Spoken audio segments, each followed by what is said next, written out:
भगवान की प्रसन्नता के लिए, हरिजू की प्रसन्नता के लिए एकादशी व्रत रहा जाता है। प्रायः समस्त वैष्णव जन रहते हैं। जो रसिक जन प्रियाजू के चरणों के अनन्य हैं, उनका एक ही व्रत है, श्यामा श्याम की 8 पहर उपासना करते हुए अपने मन वृत्ति को श्यामा श्याम में समर्पित करना। यहाँ ज्ञान ध्यान व्रत कर्म जीते सब काहू में नहीं मोहि प्रतीति, रसिक अनन्य निशान बजायो एक श्याम श्यामा पद प्रीति। पर जो एकादशी व्रत रहते हैं परम धन्य है, वो हरितोष व्रत है। अब एकादशी व्रत का नियम क्या है और कैसे एकादशी व्रत का फल मिलता है, बीच की एकादशी का उसे फल प्राप्त होता है।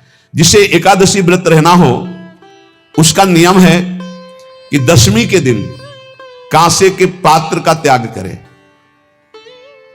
वैष्णव सिद्धांत है कि कभी जिसमें मांस बना उस रसोई का भोजन न ग्रहण करे। मसूर की दाल, चना की दाल, कोदो और कोई भी शाक, शहद, दूसरों का अन्न, दोबारा भोजन और मैथुन, ये दशमी के दिन त्याग दे। एक बार दशमी के दिन भोजन करे 24 घंटे में, क्योंकि एकादशी रहना है।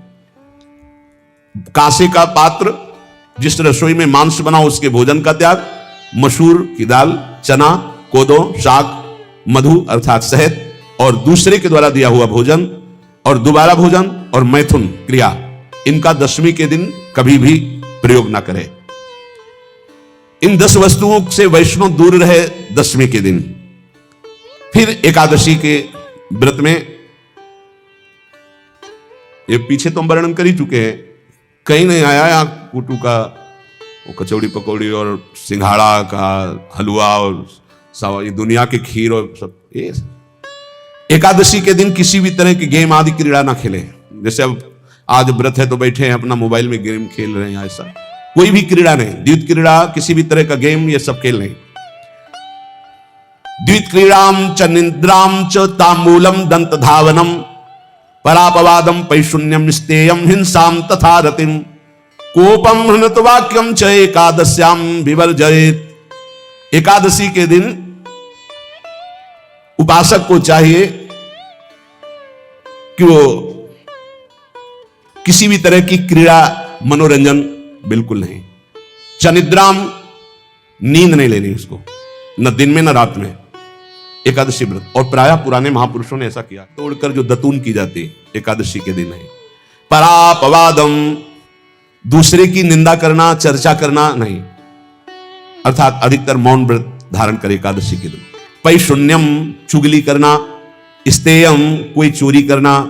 हिंसाम, वाणी से, शरीर से, मन से किसी को दुख पहुंचाना। रतिम, अर्थात भोग करना, मैथुन करना। कोपम, किसी के ऊपर गुस्सा करना। अनत वाक्यम, झूठ बोलना। एकादश्याम विवर्जयेत, एकादशी के दिन ये नहीं करना चाहिए। एकादशी को एक बार कुछ फलाहार शुद्ध, अगर आपके पास कोई व्यवस्था नहीं तो थोड़ा दूध है, जल है, ऐसे आप लेकर, या थोड़ा सा फल ले लिया, थोड़ा सा फल लेकर के प्राण पोषण, एक दिन में मर नहीं जाओगे। कितने तो निर्जला एकादशी रहते हैं, हर एकादशी निर्जला। पूज्य श्री मथुरादास जी निर्जला ही रहते थे हर एकादशी। चलो भैया, आपकी सामर्थ्य नहीं तो जल 2-4 बार ले लो, एक बार थोड़ा सा दूध और फल ले लो, चल जाएगा काम, प्राणों का पोषण हो जाएगा। ये आचरण न करे, एक बार कुछ आहार ले ले, वो भी शुद्ध भगवद अर्पित प्रसाद। फिर द्वादशी को काश्यम मांसम सुराम छौद्रम तैलम वितथ भाषणम व्यायामम च प्रवासम च पुनर्भोजन मैथुने अस्पृश्य स्पर्श मासूरे द्वादश्याम द्वादश त्यजेत। कांस के पात्र में द्वादशी को भी भोजन न पावे। जिस रसोई में मांस बनाओ उसमें आहार न ले।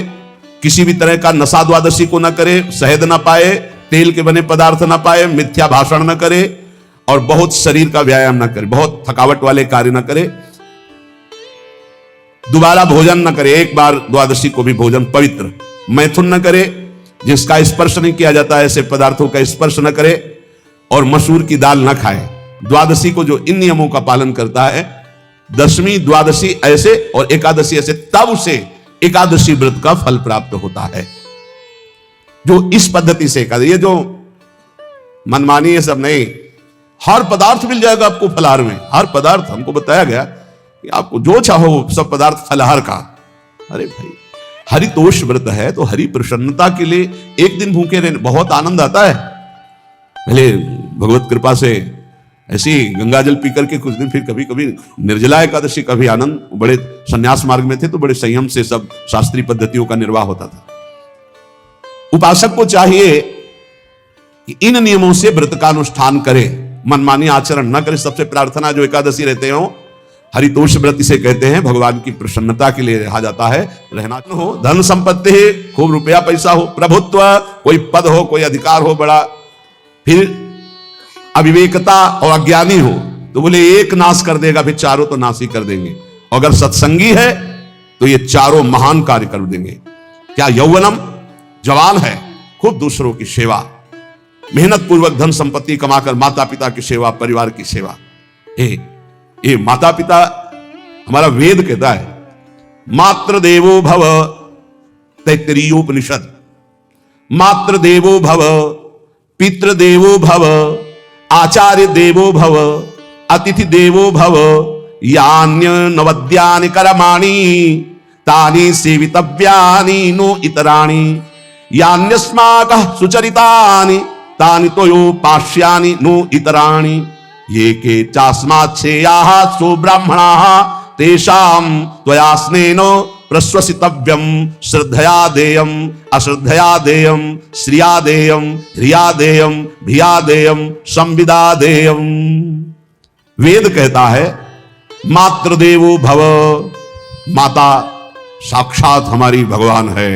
देव हरि को कहते हैं, केशव देव जिसे कहा हरि को कहते हैं, गोविंद देव, मात्र देव, माता भगवान है। धिक्कार है उन पुत्रों को जो अपने माता के द्वारा पोषित किए हुए शरीर से हाथ उठाते हैं अपने माता पिता के ऊपर। नरक में तुम्हारी जो दुर्दशा होगी भोगोगे। एक हमको दिखाया गया दृश्य कि अपनी माता की कोख में लात मारता है, थप्पड़ मारता है, पिता बैठा है उसको लात मारता है, थप्पड़ मारता है, बाल घसीट कर गेट तक माता को ले जाता है। अब इनकी जो दुर्दशा होगी ये बोल नहीं पाएंगे, बता नहीं पाएंगे। ऐसी जगह मारा जाता है कि बस तलक्षते रहो, कुछ कह नहीं सकते, घोर नरकों की प्राप्ति होती। वेद कहता, तैत्तिरीयोपनिषद, मात्र देवो भव, ध्यान से सुन लो, सत्संग है, ये माता साक्षात भगवान है। अगर तुमने मारा वाह भर करके इसके आंसू गिरे, जितने आंसुओं की बूंद से भूमि के कण भीनेंगे उतने कल्प तक नरक भोगोगे। ध्यान रखना, तुम्हारा कभी यश, कभी कीर्ति, कभी श्री, कभी हिरी, ये कभी तुम्हारे उदय नहीं हो सकती। तुम्हारा सर्वनाश हो जाएगा अगर मां पे हाथ उठाया। पितृदेवो भव, पिता साक्षात भगवान है। देखो भगवान अवतरित हुए तो प्रात काल उठ के रघुनाथा, मातु पिता गुरु नावहि माथा। आचार्य देवो भव, माता साक्षात भगवान है, पिता साक्षात भगवान है, आचार्य गुरुदेव साक्षात भगवान है। जो अपनी माता को, अपने पिता को दुख देता है, अपने गुरुदेव की अवहेलना करता है, उसका कभी मंगल हो सकता है? वो कभी सुख प्राप्त कर सकता है? वेद कहता है जो निर्दोष कर्म करते हुए धन कमाकर, कैसा कर्म? निर्दोष कर्म करते हुए धन कमाता है और उस धन से अपने बूढ़े माता पिता और गुरुजनों की सेवा करता है, जीवन धन्य है। धिक्कार है उस पुत्र को, धिक्कार उस जवानी को, धिक्कार है उस धन को, धिक्कार उस बुद्धि को जिसको ये सब प्राप्त होने पर भी अपने बूढ़े माता पिता को दर दर के भटकने के लिए विवश कर देते हैं, जो अपने बूढ़े माता पिता को कष्ट देते हैं। जहां वेद कह रहा है मात्र देवो भव, पितृ देवो भव, आचार्य देवो भव, अतिथि देवो भव, चार बातें कही। अतिथि देवो भव, अगर बिना परिचय के कोई आ गया, कह रहा भूखा हूं, भोजन पवा दो, भगवान पधारे हैं, हम कह रहे मत अंदर आने दो, गेट के बाहर पवा दो, तुम्हारा संशय, पर उससे भूखा मत जाने दो। अतिथि देवो भव, जो निर्दोष कर्म करके अर्थ कमाकर अपने माता पिता गुरुजनों की सेवा कर जीवन धन है। पशुवत आचरण, मनुष्य शरीर प्राप्त करके राक्षस आचरण, राक्षसों की यही पहचान होती है। मां नहीं मातु पिता नहीं देवा, साधुन ते करवा वही सेवा। तुम्हारे जो पुण्य है ना सब भस्म हो जाएंगे। आप खिलवाड़ मत समझो, वो विरक्त है, भले तुम्हें नौजवान दिखाई दे रहा है, वो शरणागत है, जो आचार्य ने मंत्र दिया वही गुरु परंपरा से चला रहा है, वही मंत्र उसमें। आप उसको बोल रहे हमारे लिए कुर्सी डालो, पैंट शर्ट पहने हो, कुर्सी डाल। हाँ, आप असमर्थ हो तो हाथ जोड़कर प्रार्थना कीजिए कि बैठने में हमारी टांग टूट गई है, हम बैठ नहीं पा रहे हैं, क्या व्यवस्था हो सकती है क्या? याचना इस कोटि की। आदेश, बाबा जरा कुर्सी लाना, बाबा तो कुर्सी रख देंगे, आप उनको तुम भिक्षुक समझते हो, सारे सुकृत तुम्हारे नष्ट हो जाएं। ये जो संतों के द्वारा दिए हुए आसन में अयोग्य पुरुष बैठ जाते हैं ना, इनके सारे सुकृत नष्ट हो जाते हैं। क्या समझते हैं? तुरंत आसन दिया जाता है किसी भी, आओ आसन को प्रणाम करके समेट कर रख दो अगर आसन में बैठने की योग्यता नहीं। आसन में बैठने की योग्यता उसकी मानी जाती है जो सामने बैठा है, उस स्थिति का हो या उससे श्रेष्ठ हो। बहुत होश में ये बातें सत्संग में ही मिलती है और अन्यत्र नहीं। कष्ट में क्या कष्ट है आपको? आप तो महल से उतर रहे हैं। ये किसका है? बोले मेरा ही है। उनका कष्ट क्या है? बोले 4 लड़का है, 4 बहू है, सब खाते पीते हैं, मैं बहुत कष्ट में हूँ, सब कोई अपमान करता है। तुम निकलो फिर बाहर, बाबा जी बनो, भजन करो, भगवान के मार्ग का अनुसरण करो। चौथी अवस्था है। बोले ये तो नहीं हो सकता, रहूंगा तो यही कुछ ऐसा कर दो कि जिससे हमारे बच्चों की बुद्धि बदल जाए, जो हमको पीटते हैं, गाली देते हैं। उनका वो जादू तो हम जानते नहीं, और चल पड़े। और बड़ा अंदर से चिंतन हुआ कि जीव कितना आसक्त है। उन्हीं पुत्र परिवार घर में, अब बुढ़ापे का समय है, चौथी अवस्था में अगर घर ही में रह के भजन करो तो झंझट नहीं होगी। जो मिले जैसे मिले जीवन यापन करो, भजन करो, लेकिन प्रभु से मतलब नहीं। तो जितने भी जवान भाई बहन सुन रहे हैं, आप अपने माता पिता को, यहां हमारा वेद कहता है मातृ देवो भव, माता भगवान है, पितृ देवो भव, पिता हमारा भगवान है। धर्म के द्वारा कमाए हुए धन से माता पिता की सेवा करो। दूसरे दोष युक्त कर्मों का कभी आचरण मत करो। यन्नस्माकं सुचरितानि तानि तोयो पापाश्यानि नो इतराणि। सुंदर आचरण करो जो महापुरुषों के द्वारा विधान किए गए हैं। पाप आचरण कभी मत करो। हमारे आचरणों में से एक भी ऐसा आचरण नहीं होना चाहिए जो दूसरे को दुखी करके धन संपत्ति लेने वाला हो। वेद कहता है पापाचरण किया और आपको गड्डी पकड़ा दी, आप निर्दोष को दंड दे दिए और दोषी को धन के कारण मुक्त कर दिए। अब आपके परिवार में जो तांडव मचेगा वो झेल नहीं पाओगे, चाहे कोई भी हो। बहुत ध्यान से सुनना है, सत्संग है, ये शास्त्र है। जो अधर्म पूर्वक दूसरे के द्वारा दिए हुए धन से गलत निर्णय करता है, दोषी को मुक्त करता है और निर्दोष को दंड देता है, उसको दुखिया को न सताइए, दुखिया देगा रोए। जब दुखिया के मुखिया सुने तब तेरी गति क्या होए। मर्सिडीज गाड़ी में भुन जाओगे भुट्टे की तरह अंदर, कोई सांस लेने की जगह नहीं मिलेगी। कैसे? आगे से गाड़ी में किसी कारण आग लग गई, चलती गाड़ी में। अब आजकल सब रिमोट का सिस्टम होता है, वो तार जल गए जिनसे गेट खोला जाता है। अब गेट लाख लोग हैं आसपास, कोशिश कर रहे हैं, ना गेट खुल रहा है, ना शीशा टूटा, भम मचा हुआ है। चीखते हुए अंदर एक एक परिवार का सदस्य भस्म हो रहा है। क्यों? किसी के परिवार को उजाड़ा तुमने, किसी के निर्दोष की तुमने दंड विधान किए हैं, पापाचरण किए, भोगना पड़ेगा। इसीलिए बार बार तुम्हें भयावह शब्दों से कहते हैं कोई तुम्हें दंड नहीं देगा, तुम्हारे कर्म हर समय तुम्हारी खोपड़ी में सवार हो, वही तुम्हें दंड देंगे। इसलिए हमारा वेद कहता है यन्यस्माकं सुचरितानि तानि तोयो पापास्यानि नो इतराणि।